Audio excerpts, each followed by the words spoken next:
wis mati karena dibentak istrinya.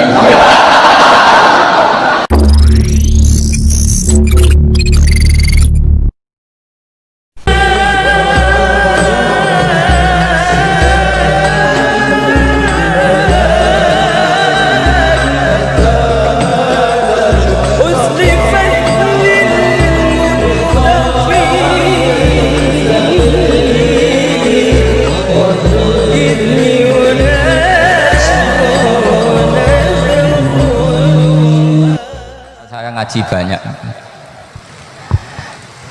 Nabi Isa itu kalau orangnya ceria sekali.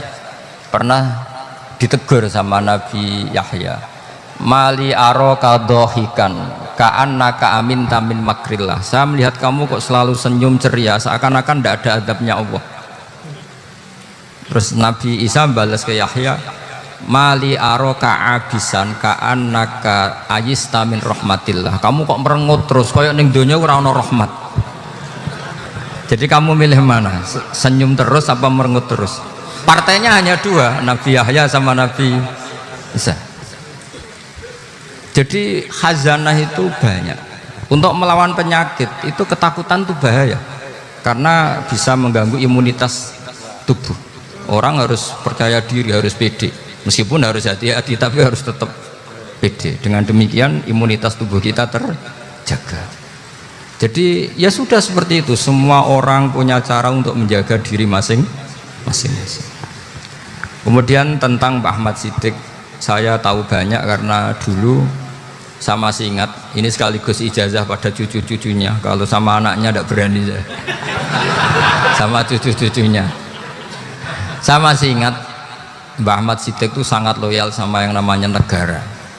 Kita tahu beliau adalah termasuk orang yang bintang ketika Muktamar Situbondo, ketika NU pertama kali nerima asas tunggal, yaitu Pancasila. Kayak apa ulama-ulama kita, ya mulai Mbah Ahmad Siddiq, Mbah Ali Maksum, Gus Dur, Mbah As'ad, semuanya lah, termasuk Mbah Mun, semuanya loyal sama negara, sehingga NU menerima asas tunggal. Itu saya masih ingat karena bapak dulu perwakilan dari NU cabang Lasem. Beliau pernah ngundang Mbah Ahmad Siddiq di sini. Zaman itu zaman Pak D. Dzufar, ikut ngundang ke sini bapak saya. Itu saya menangi beliau ngisi pengajian di hallnya buyut saya, Mbah Umar bin Arabi. Jadi saya ini zuriyahnya Mbah Umar bin Arabi, sama dengan keluarganya Kiai Hamid Pasuruan. Itu beliau cerita bahwa kemenangan Islam itu tidak harus kita yang menang kangelan. Kadang Allah bikin orang lain yang kangelan, kita yang ikut menang. Jadi dulu kata beliau, banyak ulama ketika kita diserang Jepang, saya masih ingat, saya karena pas itu ikut ke Lasem, karena saya santri sarang, Mbah Mun ngisi di Lasem, saya ikut di Lasem karena saya masih keluarga. Itu ulama-ulama itu mimpi dibacakan ayat ghulibatir rum fi adnal ardi wa hum mim ba'di ghalabihim sayaghlibun fi bid'i sinin lillahil amru min qablu wa min ba'du wa yawma idzi yafrahul mu'minun. Itu dulu itu ada pertarungan besar antara kerajaan Romawi dan kerajaan Persia. Kita tahu Romawi itu Nasrani. Saya ulang lagi, Nasrani itu percaya adanya Allah, adanya Tuhan, dan percaya adanya kitab samawi. Sementara musuhnya itu Persia, orang yang tidak bertuhan, tidak berdasar kitab samawi. Ketika Persia mengalahkan Romawi, itu orang Islam ikut susah, karena terus dibully sama orang-orang kafir Mekah. Orang kafir Mekah adalah orang yang tidak punya kitab samawi. Katanya orang kafir Mekah, iku lho balamu, jute duwe kitab, jarene di hubungan mbek langit, nyatane perang keok. Paling kon ya podo. Jadi ada analogi bahwa kalahnya orang Nasrani itu dianggap simbol kekalahan orang yang bertautan atau berhubungan dengan langit. Akhirnya orang Islam susah. Saking susahnya orang Islam sampai Abu Bakar itu tanya, ya Rasulullah, lalu orang Romawi menang itu kapan? Terus ada surat turun, fibit isinin, ya kira-kira 3. Abu Bakar pas itu belum alim-alim amat, jadi ngartikan 3 itu ya 3 betul, sehingga beliau masyhur itu, coro Jawa totoan itu kimar. Pokoknya nanti Romawi pasti menang 3 tahun lagi. Akhirnya ketika datang itu taruhannya dengan 10 onta. Datang ke Rasulullah, Nabi menjelaskan, loh ndak, bid'u itu mabena salas ilatis itu 3 sampai 9. Kamu jangan bilang 3. Ya sudah, taruhannya ditambah. Taruhannya ditambah sampai 100 onta. Tapi pembuktiannya enggak 3 tahun tapi nunggu 9 tahun. Sampean jangan tanya, berarti dulu pernah taruhan halal. Zaman sebelum ngaji saya, sampean sudah sering taruhan, jadi jangan nyalahkan saya. Nanti itu ada ilmunya, namanya nasah apa? Mansukh. Dan taruhannya Abu Bakar tidak kayak sampean. Taruhan yang sangat-sangat demi Islam, bukan demi hadun nafsi. Betul. Ketika tahun ke-7 orang Islam itu menang. Gila ya, tahun 9 itu umat Islam menang. Menangnya umat Islam mengalahkan musyrik Mekah itu di Badar. Romawi mengalahkan apa? Persia. Gara-gara Romawi mengalahkan Persia itu cara berpikir orang tuh rubah. Ternyata langit itu ada, kekuatan langit itu ada.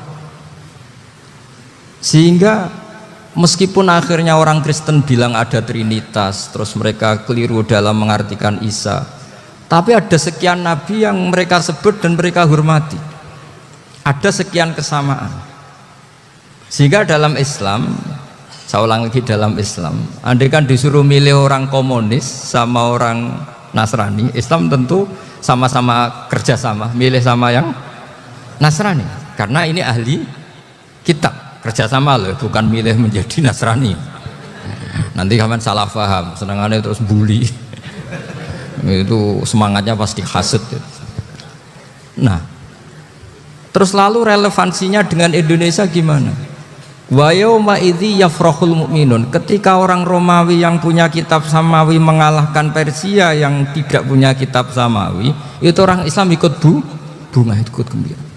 Itu semua kiai banyak yang mimpi seperti itu. Ini cerita Pak Ahmad Siddiq, saya dengarin. Ternyata betul, Jepang itu nggak dikalahkan Indonesia. Jepang, Hiroshima dan Nagasaki dibom oleh apa? Sekutu. Akhirnya Jepang pulang. Pas Jepang pulang, Indonesia merdeka. Itu dulu kiai-kiai sudah nakwil bahwa menangnya Indonesia itu tidak harus mengalahkan penjajah. Pokoknya nanti penjajah ada yang ngalahkan. Jadi orang Islam zaman itu tidak bisa mengalahkan Persia, yang mengalahkan itu Romawi. Tapi orang Islam ikut gembira. Itu sebenarnya wa yauma idzi yafrahul mu'minun binasrillah. Jadi orang itu cara berpikir Quran itu beda. Sehingga saya ini cerita ke cucu-cucu Mbah Siddiq karena ya nasabnya sama sampai saya, karena sama-sama sampai Mbah Sambu. Bedanya keluarga saya lewat Mbah Abdul Azim, kalau yang keluarga sini lewat namanya Mbah Yusuf. Itu saudara sama Mbah Abdul Azim, sama-sama sampai Mbah Sambu. Tapi keinginan saya tentu bukan sekedar silaturahim gagah-gagahan diceluk Gus. Celuk Gus repot. Nak ora alim ora pantes. Nak beling ora pantes. Salam template 1.000 jaluk swarga. Aduh. Tuhan. Kok mentalane 1.000 jaluk. Kamu nginep di hotel 100.000 itu tidak cukup, apalagi untuk bayar apa? Surga. Itu enggak sopan sekali. 1 juta ya nggak bisa itu, 100 juta juga nggak jelas juga. Terus sampean mendingan nggak usah salam template, malah nggak mungkin masuk surga kalau.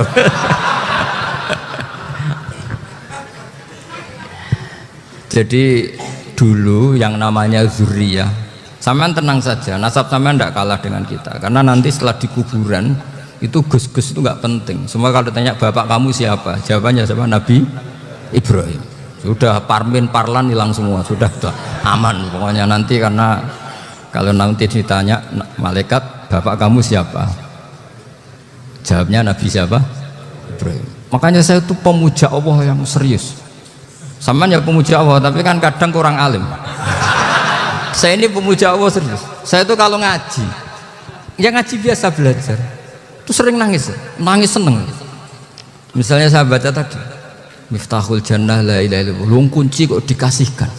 Kita ini masuk neraka gak pantas, enggak bawa kuncinya kok masuk. Harusnya kita ini masuk surga, kita kan pegang kunci surga, gak pegang kunci neraka. Maka aneh kalau kamu masuk neraka itu aneh. Coba kita pegang kunci surga apa kunci neraka? Tapi ada teman saya neraka rano kunci ini.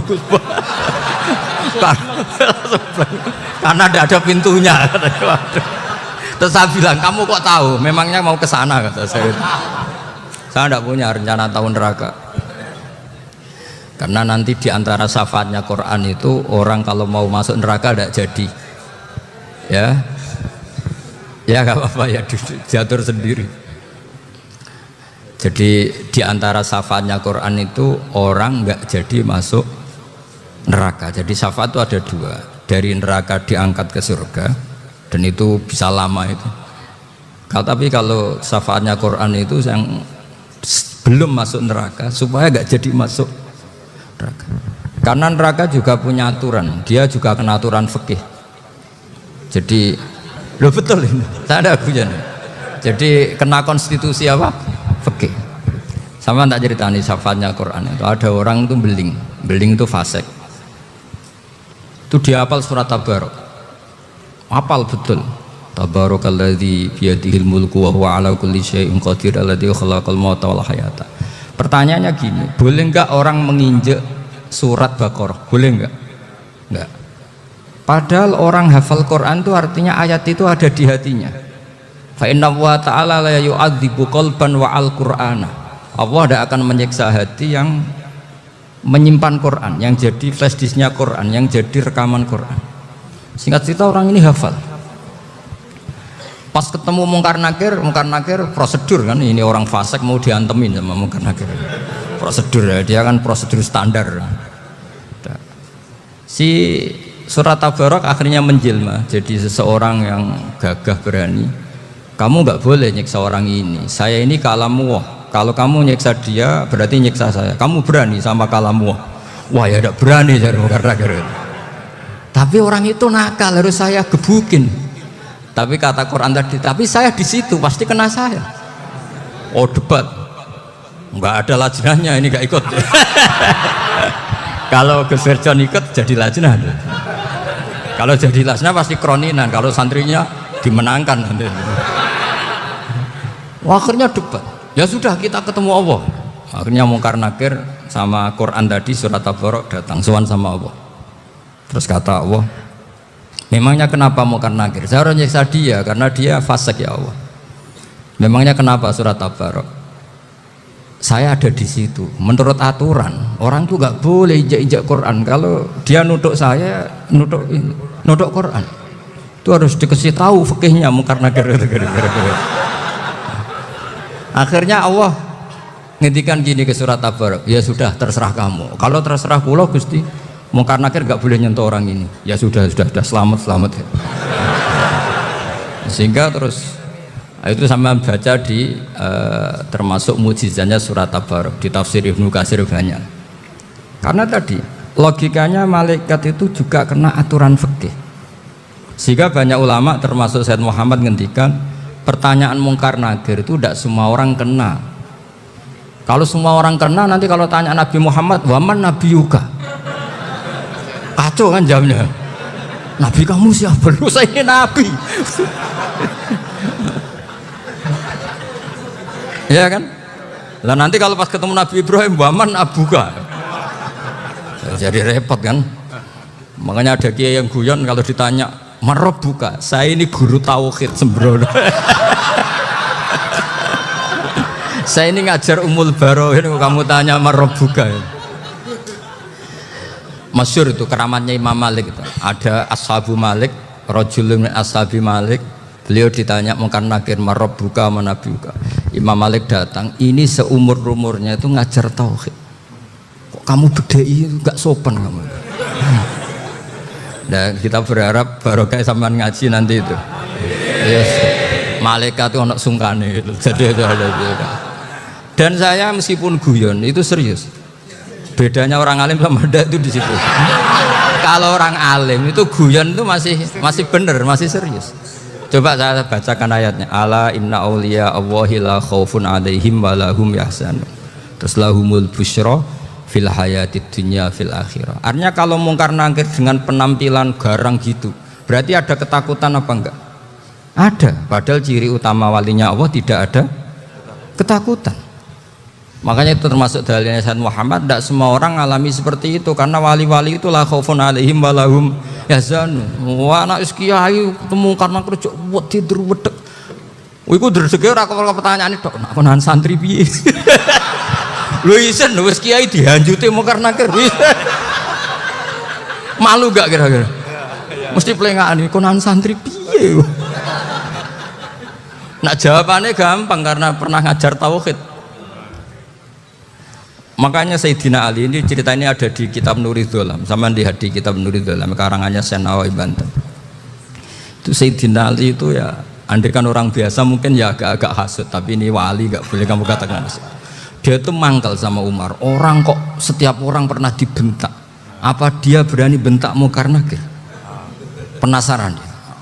Bagaimana kerengnya Umar itu berlanjut enggak gitu kira-kira. Akhirnya minta, ya Allah saya minta kasyaf. Ya karena yang minta Sayyidina Ali karena mau wajah dituruti sama kasyaf. Dilihat Sayyidina Umar pas meninggal itu. Jadi hasud itu ya kadang penting asal baik. Loh betul, bahasa Kanjeng Nabi kadang la hasada illa fisnaten. Itu Nabi membahasakan ya hasad.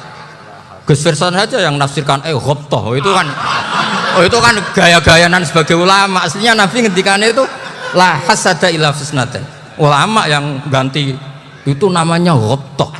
Wong Nabi sendiri nyebut hasad, kok kamu tafsiri ghobtoh. Ya hasad ya hasad. Udah ndak usah ditakwil-takwil, pokoknya gitu. Kalau sama nggak percaya nggak apa-apa. Kok gitu aja kok repot. Karena sama nggak percaya kemungkinannya dua. Satu nggak ngerti. Dua sama-sama alim kan dari awal. Kalau sama-sama alim kan laisali alimin ayuqallida aliman akhir. Kita nggak perlu saling mengikuti. Ngapain hasud? Biasa aja. Akhirnya Sayyidina Ali kasih. Pas Umar bangun, setelah mati kan bangun, setelah meninggal bangun. Mungkar nakir datang dengan perangai yang sangat garang. Itu digambarkan Sayyidina Ali, matanya itu kal kidril ghali, kayak apa kendil yang apa menganga. Wah seru. Sayyidina Ali senang, paling takut ini Umar. Senangnya bukan main, wah ini mesti takut Umar. Biasa. Ternyata enggak, Umar malah bangkit. Woi mungkar nakir ya. Kamu tahu menghadapi siapa? Itu betul. Kamu itu menghadapi temannya ahabbal khalqi ilallah. Yang diandalkan temannya bukan dia. Kamu tahu yang kamu hadapi, saya ini teman kekasihnya Allah. Jadi boleh kamu mengandalkan Mbak Virjon. Tapi nanti resikonya mungkar tanya, itu Virjon siapa? Wah itu masalah kan. Makanya syaratnya wali itu harus ma'rufun fis sama. Di langit sudah populer. Makanya dulu ada orang yang saking seninya Abdul Qadir ditanya apa saja jamnya Abdul Qadir Al-Jilani, itu aman karena beliau populer. Makanya program kita harus populer dulu di langit. Nah, itu nanti kalau dicatut oleh santri-santri nggak apa-apa. Kalau nggak populer nanti dicatat, itu siapa? Masalah ini. Umar itu yang dibanggakan itu, kamu tahu saya siapa? Ya enggak tahu. Saya ini temannya kekasihnya Allah. Temannya Muhammad. Iya Muhammad Rasul. Wah mikir, waduh, repot. Loh, di dunia aja gitu temannya presiden, temannya panglima, apalagi ini temannya Sayyidul Awalin wal akhirin. Di dunia aja bilang temannya presiden, menteri, orang sudah takut, apalagi ini temannya Sayyidul Awalin. Akhirnya mungkar nakir terus konfirmasi sama Allah, gimana ya Allah ini ngadepi. Sebetulnya diadalkan itu temannya, bukan dia. Wah, akhirnya sama Allah dibilang, ya bu, ya sama seorang seperti itu bu yang sopan. Terus semenjak itu mungkar nakir itu nggak selalu berpenampilan seperti itu, sangat sih. Jadi semoga itu konsisten sampai nanti. Jadi kamu kalau ingin nggak takut mungkar nakir, jadi wali dulu. Karena syaratnya tadi hanya wali sing la khaufun alaihim wa lahum yahzanun lahumul busyra fil hayatid dunya fil akhirah. Jadi orang itu kalau ngaji itu harus khatam. Jangan semuanya kena pertanyaan. Dan kalau semuanya kena pertanyaan nanti repot. Kalau Nabi Muhammad ditanya waman Nabi juga. Nabimu siapa? Lo kan terus jadi aneh.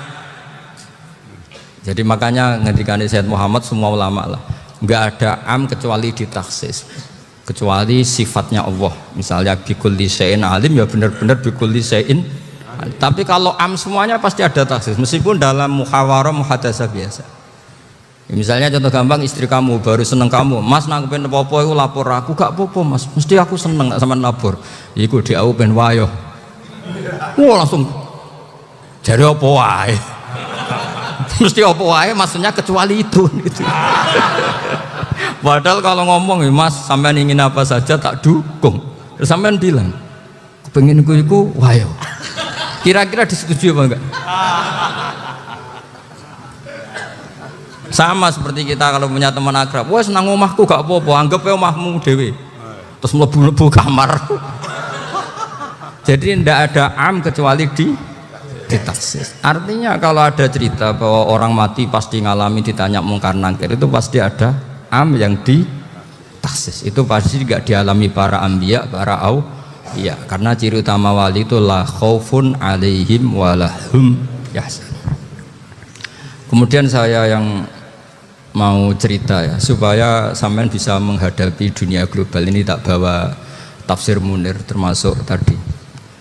Kenapa orang Islam, Rasulullah SAW itu lebih senang kalau yang menang itu orang Nasrani Romawi, ketimbang yang menang itu orang Faris, dalam hal ini ateis.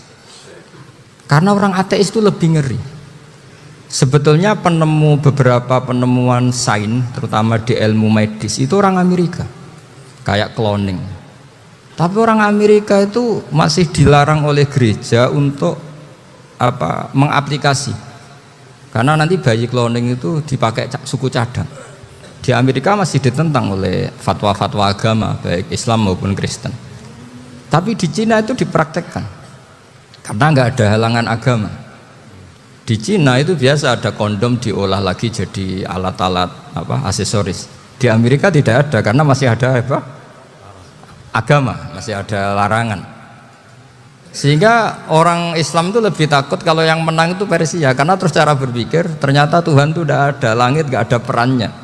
Jadi ketika yang menang Nasrani masih berpikir itu pertolongan Tuhan, meskipun mungkin cara mengatakan Tuhan beda dengan kita. Tapi ada satu kesamaan bahwa kekuatan samawi itu ada. Jadi disebut ghulibatir rum fi adnal ardi wa hum min ba'di ghalabihim sahlibun. Di sini diterangkan oleh Syekh Nawawi supaya kamu tidak salah paham. Sebetulnya kamu katakan misalnya wah itu paham liberalisme, sebenarnya saya tidak tersiksa. Cuma takut yang mengatakan seperti itu cek goblokir atau ngaji gitu. Itu aja masalah saya.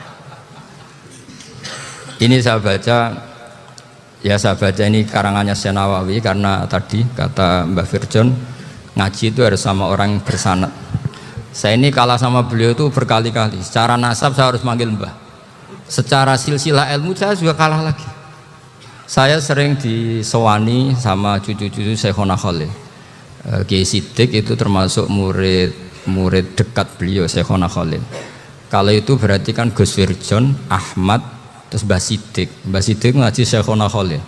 Syekhona Khalil itu pernah ngaji langsung sama Sayyid Zaini Tahlan. Berarti beliau dari Sayyid Zaini Tahlan itu baru generasi kelima. Sementara saya itu sudah ke-7 atau ke-6. Saya, Mbah Mun, Mbah Karim misalnya, Mbah Hashim, Mbah Mahfud Termas, Sayyid Abi Bakar Sato, yang arangnya Anatul Thalibin, baru Sayyid Zaini Tahlan. Berarti saya ke-7, kalah lagi. Tapi untuk jadi wali biasanya cepat saya. Karena syaratnya jadi mbah itu ngalah demi putu. Jadi kalau beliau ngotot, saya dulu Gusti, saya mbahnya. Wah itu mbah yang nggak baik. Pasti jatahnya dikasihkan apa? Cucunya dulu. Makanya Abdul Muthalib itu orang yang dapat wangsit, tapi yang jadi nabi itu cucunya. Jadi dalil saya banyak. Sebenarnya Abdul Muthalib itu sudah sering dapat wangsit. Karena saya bahasakan wahyu, Nabi yang protes, enggak nabi kok dapat wahyu. Tapi sebetulnya Abdul Muthalib itu masyhur. Kalimat-kalimatnya menunjukkan bahwa beliau itu sudah dapat wahyu kalau nanti cucunya itu jadi nabi. Makanya senangnya bukan main Abdul Muthalib sama Rasulullah. Putu seneng mbah, seneng putu. Jadi mungkin, jadi sampean nggak usah protes loh. Ya, yang jadi wali kok cucunya. Dulu betul. Dulu Mbah Hamid Pasuruan itu kalau Mbah Ahmad Siddiq ke sana, Mbah Hamid Pasuruan kalau manggil Mbah Ahmad Siddiq itu paman. Tapi pamannya minta ijazah ke ponaan. Apa ya gara-gara itu memang. Kalau itu masih berlaku apa? Ngalah tadi. Kayaknya masih apa? Hawane masih. Hawane masih. Karena melihat tren-tren langit masih gitu kayaknya masih. Masih itu. Ya, tapi mbahnya tetap dapat jatah, tenang saja nanti. Tapi memang sebaiknya mbah itu legowo. Rasulullah Muhammad SAW itu terkenal min dzurriyyati Ibrahim. Tapi kata Rasulullah, ana dakwatu Ibrahim wa bisyaratu Isa. Aku nganti ngene iki barokah dongane Nabi siapa? Ibrahim. Jadi dongane Nabi Ibrahim nggih tiba teng putu. Jadi banyak bukti bahwa jatuhnya ke putu gitu. Tadi saya di kamar sama beliau berduaan. Nih Mbah sing dadi wali di sini, aku Mbah. Cocokan tadi. Nah, kenapa saya akhir-akhir ini gulirkan daftar wali? Kenapa? Saya ini resah ya, orang sudah ingin dicintai pejabat, dicintai tetangga, dicintai teman. Tapi kadang-kadang orang lupa lagi dicintai Allah. Makanya saya meskipun guyon, tapi ini amdan, bukan sahwan. Supaya orang punya cita-cita lagi jadi wali, ingin dicintai Allah. Kita ini terlalu lama ingin dicintai makhluk, Mbok ya naik kelas sedikit lah. Ingin dicintai Allah Subhanahu wa Ta'ala. Meskipun saya guyon, tapi tadi guyon saya tuh lebih serius ketimbang serius Anda. Karena tak pikir. Saya tuh kalau pergi itu seneng ngebis, bukan karena saya tidak punya mobil, tapi saya sering mau butuh itu supaya gak diganggu. Karena saya tuh harus punya waktu sendiri. Kalau bis kan ketemu orang nggak kenal, tapi sekarang ya agak susah, banyak yang kenal. Dan susahnya lagi nggak minta ijazah, minta foto. Orang repot tuh. Mau dibenci itu umatnya Rasulullah Shallallahu Alaihi Wasallam. Mau disetujui itu sanatnya mana? Kalau ketemu orang alim minta apa? Foto. Itu nggak ada sanatnya. Nggak tahu saya itu mazhab dari mana itu. Ya mazhab milenial yang jelas itu kan. Ini tak baca ya biar dapat, karena ini kenangan saya sama Mbak Ahmad Siddiq. Saya masih ingat betul beliau ngisi hallnya Mbak Abdullah bin Umar, berarti abahnya Mbak Hamid. Karena mbah saya itu Fatimah binti Khalid bin Umar, kalau Mbak Hamid itu Hamid bin Abdullah bin Umar. Itu saya masih ingat betul zaman itu Mbak Hamid setiap hall di Lasem itu rawuh dan saya derek mbah saya. Karena masih misanan datang ke Lasem, itu beliau pas itu ngisi sama Mbah Mun. Mbah Mun masih muda, Ki Ahmad Siddiq sepuh senior. Itu beliau cerita bahwa dulu ketika Indonesia dijajah Jepang itu para kiai mimpi dibacakan ayat Khulibatir Rum fi adnal ardi wa hum mim ba'di walabihim. Terus ada kiai yang tanya takwilannya gimana? Ya nanti Jepang pulang bukan karena kita yang mengalahkan, tapi Jepang ada yang mengalahkan sendiri meskipun tidak kita. Kayak dulu Faris tidak dikalahkan Islam tapi dikalahkan Romawi, tapi yang senang umat Islam wa yauma idzi yafrahul mu'min. Itu luar biasa ulama-ulama kita. Delalah kejadiannya Indonesia seperti itu. Yaitu kita tidak mengalahkan Jepang, tapi Jepang pulang sendiri karena dikalahkan apa? Sekutu. Ya ini saya baca. Ini tidak usah dicek bacanya benar apa enggak. Sudah aman apa? Aman. Karena kalau saya salah itu ya sengaja. Artinya ya sengaja. Ya biasa maksudnya. Saya kemarin ngisi di Pondok Peloso, di Pondok Al Munawwir Jogja. Salah itu ada dua. Ada salah memang benar-benar salah. Itu enggak apa-apa, bisa dimakfu. Karena mesti sangke wong goblok salah yang terus itu. Ada salah bawaan ilmu, itu repot tuh dadaninya. Karena misalnya kita yang biasa belajar qiraah safah wa yahsibuhu, mesti diulang lagi wa yahsabuhu. Karena qiraahnya Imam Asim itu hasibah yahsabu bi fathis sin. Sementara kita kalau ngaji kitab kulino yahsibu. Sehingga kita yang biasa belajar safah itu kalau baca kitab itu kayak orang bingung. Kadang-kadang yang ngaji juga bingung. Gus Pak mau cok bulan pel ini. Ya tepat-tepatan. Ada yang mengatakan Gus Pak bingung, ada yang mengatakan Gus Pak alim-alam. Ya tepat-tepatan nasib tadi. Karena memang ya safah memang seperti itu. Misalnya kufuan. Kufuan itu Imam Asim baca kufuan. Tapi beliau punya murid namanya Syu'bah. Itu kalau baca kuf'an. Makanya kita itu, ini kan khataman Quran ya, jadi saya menyinggung sedikit tentang qiraah safah. Tadi beliau juga sudah tak kasih kitab saya Hifdzuna Lihadal Mushaf. Sama tak ajari latihan safah, memang angel ya. Makanya yang nggak bisa itu wong pinter, sudah tahu angel ya nggak usah diteruskan kan. Orang menghindari barang angel itu pinter apa goblok? Pinter. Berarti wong goblok pinter. Saya tuh makanya sama orang goblok tuh respect. Jadi orang alim tuh angel apa gampang? Angel, menghindari barang angel pinter apa goblok? Loh, orang menghindari barang angel pinter apa goblok? Pinter. Berarti wong goblok pinter. Jadi saya sama orang-orang goblok itu respect. Sudah tahu jadi orang alim angel ya barang angel ya harus dihindari. Makanya saya ini insya Allah umatnya Nabi yang termasuk yang terbaik. Amin.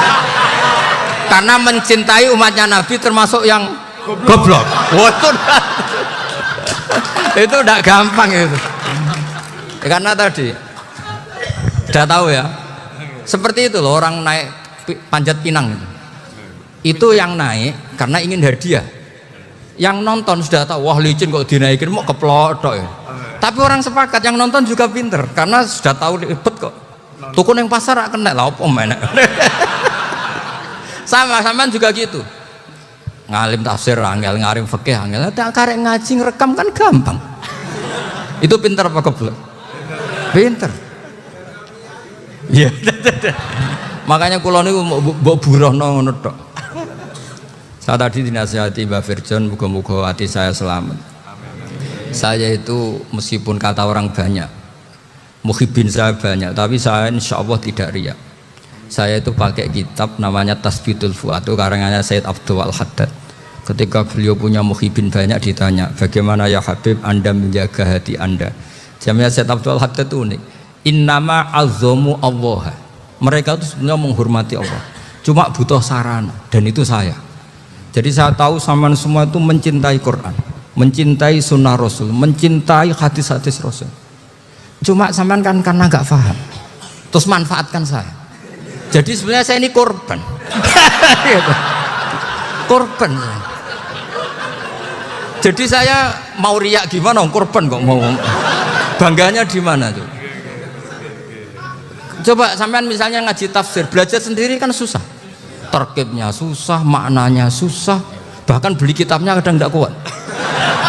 Loh, untuk jadi alim tafsir itu kan harus beli kitab. Loh, saya sering belajar kitab itu jutaan. Tafsir Tobari, saya pernah beli kitab Fakhrur Razi itu berapa coba? 27 jilid. Karangannya Fakhrur, belum karangannya ulama modern, Imam Sa'rawi. Itu berapa jilid? Itu jutaan. Saya kemarin juga dihadiahi kitab Pak Quraish Shihab namanya Faidul Bari fi Syarhil Bukhari. Pak Quraish Shihab yang terkenal. Dia sering diskusi sama saya. Saya ngasih hadiah beliau ngasih hadiah saya. Oh itu harganya nggak kuat. Dadak kuat kadang di Indonesia nggak ada coba. Dan sampean orang hebat menghindari kesulitan itu. Nah, kesulitan itu Gus Bak ngaji ikut, kalau nggak paham dirukokno rekamannya sudah gitu. Pinter mana sampean sama saya? Pinter sampean kan? Bikin sosis susah, beli aja kok repot kan. Nah, makanya nggak boleh orang bilang, wah aku goblok reso tafsir aku wong pinter. Makanya nanti kalau saya ketemu Nabi tidak termasuk orang yang mentahkir orang Islam. Kafa bil mari isman ayah kira akhahul muslim. Jadi cukup orang itu dosa kalau menyepelekan orang Islam. Termasuk darani sampean goblok itu dosa. Caranya enggak darani goblok ya tadi di logika tadi. Alim itu angel. Ngendari angel itu pinter. Berarti wong bodoh pinter ya sudah gitu. Tapi tetap bodoh. Tapi ini satu cara untuk saya respect gitu. Coba orang yang ngaji tafsir saya banyak, mungkin ribuan. Itu sebetulnya mencintai Quran. Karena Quran adalah kitab suci yang panduannya umat Islam. Sangat mencintai Quran. Terus kemudian mereka nggak paham. Terus mencari orang yang memahamkan. Burohno lah cara Jawane. Terus keren saya itu di mana coba? Lah terus mereka kurang ajarnya gini, kalau paham itu ya alhamdulillah paham. Kowe nak ngaji Gus Bais ngono tok. Tapi nek ora paham, ora nyalano akal ya. Mari Gus Bais nerangno cepet, mulane gak paham. Ora kok nyalano uteke sing leler tuh. Oh kan masyaallah naudzubillah tenan. Sebetulnya tingkat kurang ajarnya tinggi Gus sebenarnya. Jadi kalau nggak paham itu kadang nggak nyalahno uteke. Kayak mau misalnya, mau mari mikir aja jelas. Padahal misalnya jelas orang mesti paham, bodoh. Paham? Jadi kata Sayyid Abdul Haddad, innama azzamu Allah. Sebenarnya mereka itu sangat menghormati Allah. Makanya kita nggak perlu mengatakan wasilah itu kafir, nggak akan. Karena orang tawasul sama Rasulullah itu ingin dapat ridhonya Allah lewat orang yang dicintai Allah.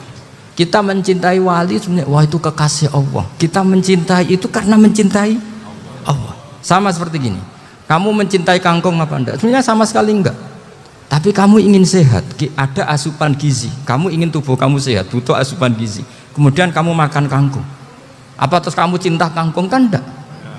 Cinta kesehatan kamu sama. Orang yang mencintai saya sebenarnya ingin kepuasan rohani. Saya kan termasuk kiai yang torekonya gampang.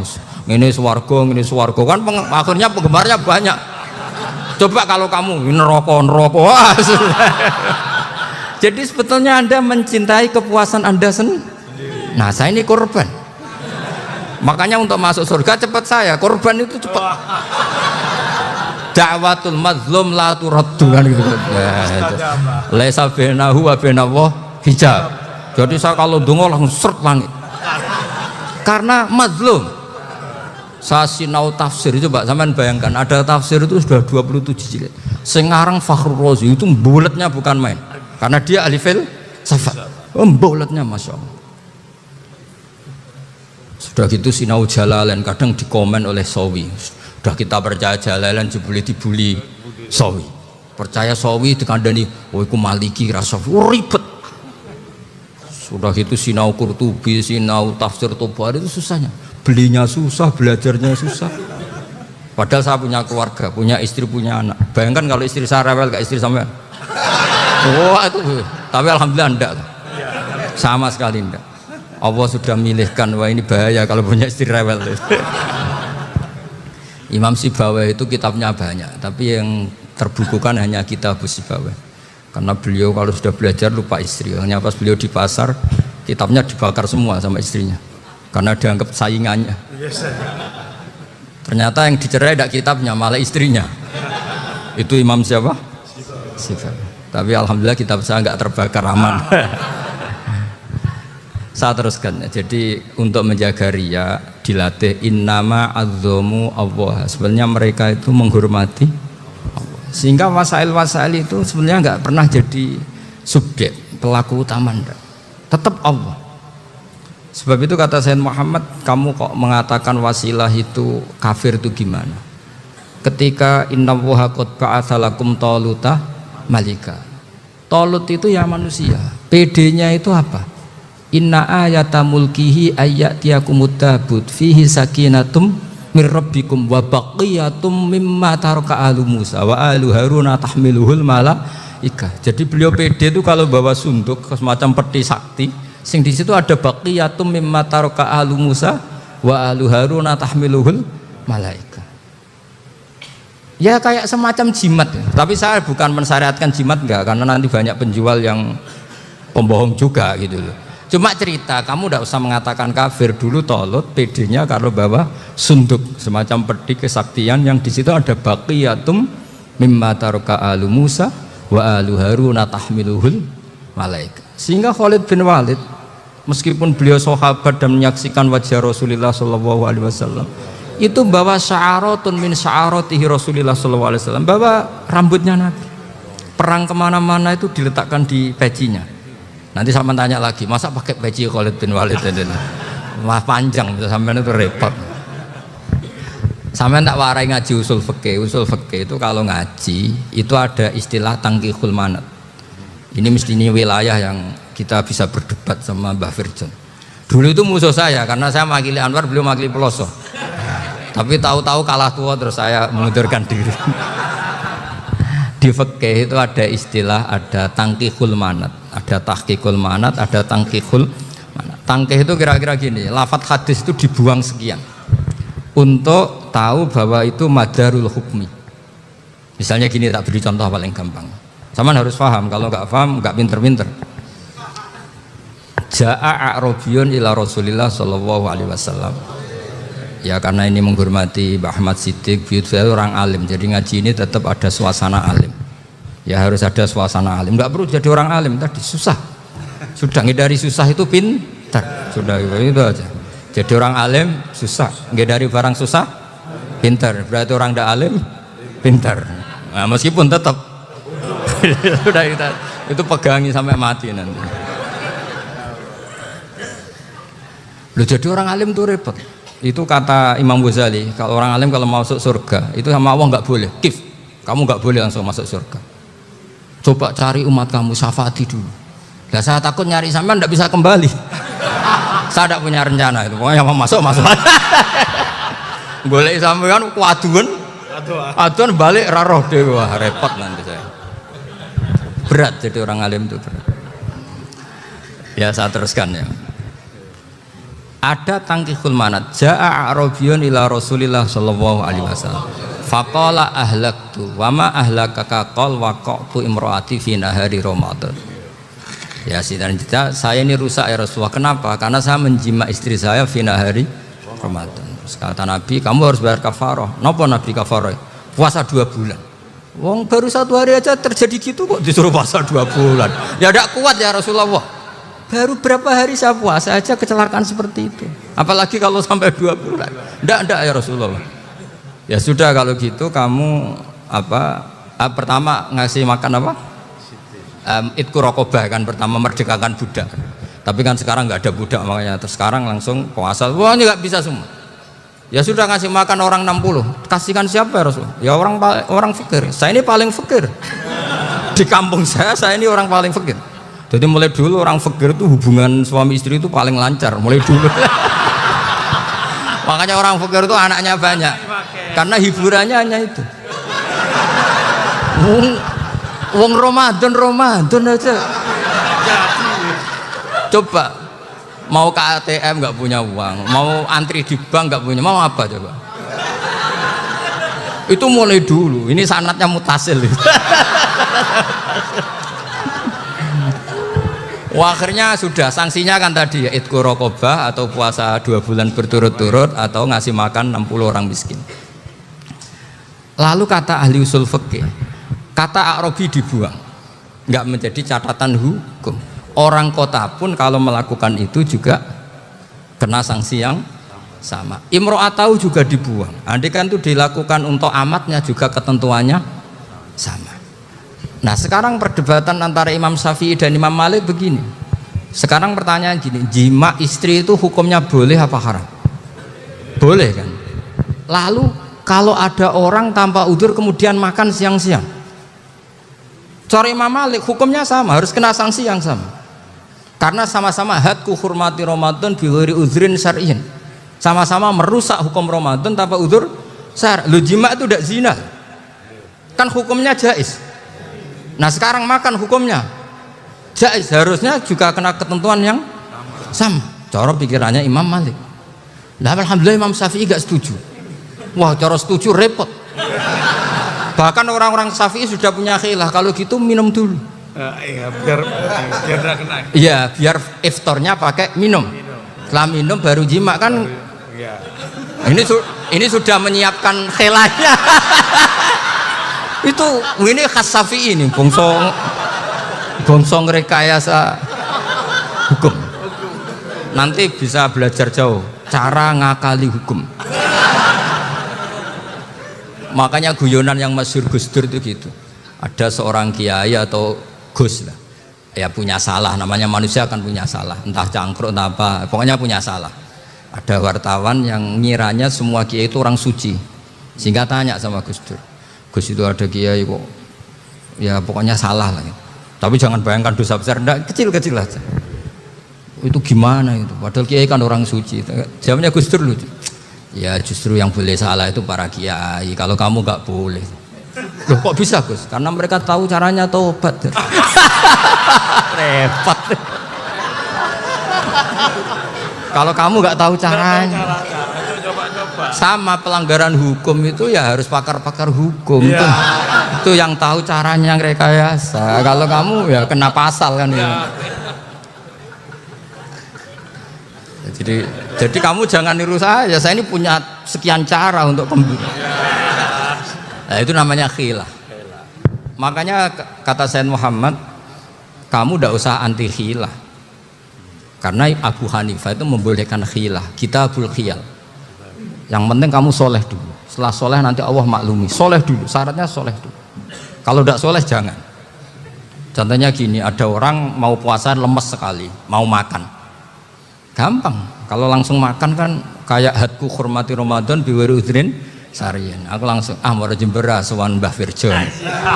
Sudah status saya apa? Musafir. Ya sudah, berangkat aja sampai Tuban makan. Nanti kalau nggak jadi ya nggak apa-apa, sudah. Kan mulai pergi sudah musafir. Saya tidak tahu nanti malaikat tertarik gebuki nggak tahu. Tapi itu ada khilahnya, asal soleh. Karena kata Sayyid Muhammad dan semua kitab mengatakan itu. Kalau sampean nggak tahu ya kebablasan. Nabi Ayub, yang nabi yang terkenal Gudiken itu siapa? Ayub ya. Nah, itu yang Israiliyatnya kan seru. Gudiken dikukur bek kreweng itu terlalu lah kalau itu. Untuk kreweng konti, orang Arab orang kreweng itu sudah masalah itu. Singkat cerita, Nabi Ayub ketika diasingkan kaumnya itu kan nggak punya sumber makanan. Lah orang lelaki itu mulai dulu egois. Istrinya Nabi Ayub itu cantik sekali, udah cantik, rambutnya bagus. Makanya kamu nggak usah tanya kenapa istrinya Kiai banyak yang cantik. Ya, nah warasatul anbiya, nggak boleh mungkin. Kalau nggak cantik ya warasatul anbiya dari segi balak. Istrinya Nabi itu semuanya cantik. Nggak usah tanya sebabnya apa, pokoknya gitu, semuanya cantik. Singkat cerita, beberapa kali istrinya Nabi Ayub itu kerja demi bisa nafkahi Nabi siapa. Suatu saat itu tidak ada pekerjaan yang cukup untuk beli roti. Satu-satunya peluang dapat rezeki itu putrinya raja itu rambutnya berondoli. Terus ada sayembara siapa yang rambutnya bagus mau dibeli. Sampai rambutnya istrinya Nabi Ayub itu dijual. Nabi Ayub tersinggung karena itu mengurangi kecantikan. Jadi lelaki mulai dulu gitu, udah nggak urun kalau istrinya nggak cantik itu komplain. Itu khasnya lelaki. Jadi kalau kamu gitu ada sanadnya juga, tenang saja ya. Komplain ya pegawai itu. Saking mangkelnya Nabi Ayub terus ngendikan la adriban naki mi'ata sautin. Kamu akan saya pukuli dengan mi'ata sautin atau dengan 100 cambukan. Atau mi'ata dikhfin atau mi'ata apalah sesuai konteks zaman itu. Enggak namanya pecut tuku konti kok ribet lagi. Singkat cerita, akhirnya ketahuan bahwa istrinya menjual itu demi Nabi Ayub. Allah nggak ridho kalau kekasihnya yaitu istrinya Nabi Ayub wis perjuangan kayak gitu malah kena hukuman.